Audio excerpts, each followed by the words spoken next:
या श्रीस्वयं सुकृतिनां भवनेष्वलक्ष्मी पापात्मनां कृतधियां हृदयेषु बुद्धि श्रद्धा सतां कुलजनप्रभवस्य लज्जा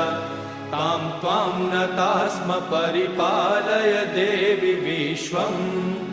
किं वर्णयाम तव रूपमचिन्त्यमेतत्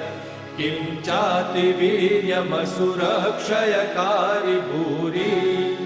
किं चाहवेषु चरितानि तवानियानि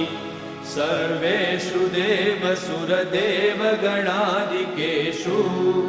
हेतुः समस्तजगतां त्रिगुणापि दोषे न ज्ञायसे हरिहरादिभिरप्यपारा